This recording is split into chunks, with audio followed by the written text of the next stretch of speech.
서울시가요, 저출산 문제를 해결하겠다면서 미혼 남녀의 만남을 주선하는 이른바 서울팅이라는 걸 추진을 했었습니다. 그런데 여기저기서 비판이 나오면서 이걸 전면 재검토하기로 했는데, 자, 먼저 관련해서요, 오세훈 서울시장 얘기 듣고 얘기 이어가도록 하겠습니다. 예, 그렇지 않아도 비판 기사도 있고 해서 깊이 들여다보니까 저는 필요하다는 판단을 했습니다. 그 미혼 여성들의 경우에는 그 남성, 이성 교제를 함에 있어서 굉장히 첫 만남에 대해서 부담과 불안감을 느낄 때가 있다 그럽니다. 요즘에 뭐 하도 세상이 험하다 보니까 그 프로그램 참가자의 재직증명서나 혼인관계증명서 등 아까 말씀드린 그런 최악의 경우를 막기 위한 제도적인 장치를 할 거고요. 그럼에도 불구하고 출생률이 많이 저조해서 계속해서 지금 정책을 발표하고 있지 않습니까? 그런 관점에서 이해를 해주셨으면 합니다. 민지숙 기자, 네. 서울팅 이름만 들으면 대충 뭐 미팅하는 거구나 이렇게는 알겠는데 네. 구체적으로 이게 어떤 사업이에요? 네, 이 저출생 문제를 해결하려면 먼저 남녀가 만나야 한다. 그렇죠. 문제의식에서 시작이 됐습니다. 하지만 직장 생활이 아니면 자연스럽게 남녀가 만나기 사실상 어려운데요. 이 딱딱한 소개팅이나 선 이런 걸 원치 않고 자연스러운 만남을 추구하는 남녀들을 위해서 이 지자체에 나서 이제 주선의 장을 마련하겠다 이런 기획입니다. 이 서울 소재 직장을 다니는 25에서 39 이 나이대의 미혼 남녀를 대상으로 하는데요. 함께 편의점 음식으로 요리 대회를 하거나 한간 러닝을 함께 뛰고 쓰레기를 줍거나 뭐 등산을 하는 이런 다양한 활동들을 함께 하면서 자연스럽게 남녀가 만날 수 있도록 이런 활동을 주선하겠다라는 기획 의도입니다.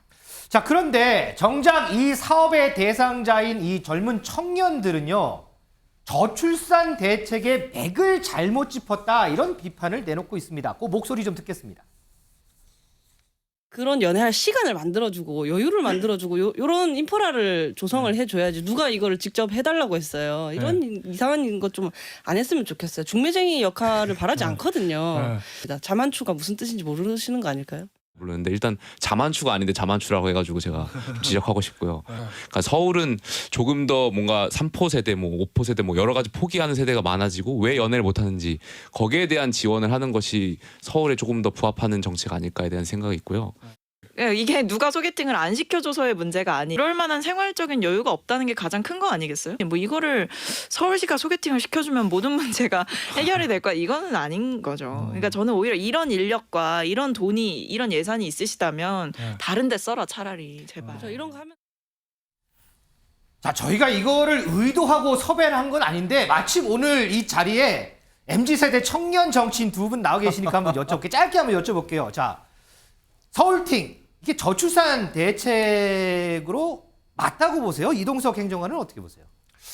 일단은 그 플로깅 그러니까 쓰레기 줍기 이런 행사를 통해서 좀 더 이런 매칭 시스템이 아닌 그냥 서울시의 문화 행사로 좀 이렇게 포장을 했으면 어떨까 하는 문화 아쉬움이 행사.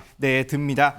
일단 서울시가 그 뭐 박성민 전 대변인, 뭐 청년 대변인께서 말씀하신 모든 문제가 해결이 될 거야. 이렇게 말했다고 하는데 그런 건 아니고요. 일단 서울시 이 자체가 추진하는 사업, 과거에도 선례가 있었다고 해요. 네, 그렇구나. 대구 달서구, 뭐 전남 장흥궁, 그리고 전남 광양시에도 이런 행사가 있었다고 하는데 그거를 좀 모티브로 삼으려고 했었지 않나 그런 생각이 듭니다. 신정현 전 의원 생각은 어떠세요? 전형적인 행정 사고방식에 의한 실패한 정책이죠. 자연스러운 만남을 추구한다라는 게 자만추인데요. 이미 소개팅하는 자리입니다. 모이세요 하는 순간 자연스러움은 깨지는 거예요. 사실 청년들이 저출생 문제라는 것은 아이를 낳는 데까지 지원을 해준다는 것인데 만남 자체가 이루어지지 않는 이유가 뭡니까? 데이트할 돈이 없다는 거예요.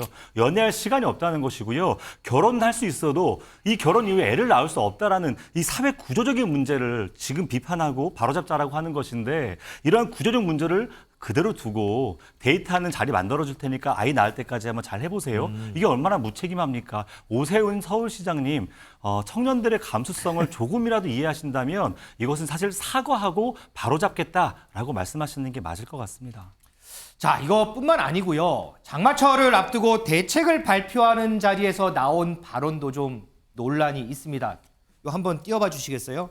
서울시 한 국장이 한 얘기인데, 자, 침수가 발생하면 일단 대피는 위층의 주인집으로 간다던가 이런 얘기를 했습니다. 위층의 주인집으로 가는 게 과연 침수와 관련된 대책일까? 글쎄요, 저는 이 발언을 듣고 글쎄요, 저는 참 궁금해지긴 하는데 앞서 얘기했던 서울팅이라든지 뭐 이런 침수 관련 글쎄 대책인지 모르겠는데 어떤 대책이라고 할게요. 침수 관련 대책이라든지 과연 국민들을 위해서 많은 생각들을 하고 나온 대책인지 그 부분이 궁금하고요. 어떤 대책을 발표할 때는 혹시 문제점은 없는지 이 부분도 한 번 더 좀 꼼꼼하게 좀 돌아봤으면 좋겠다 이런 생각을 해봅니다.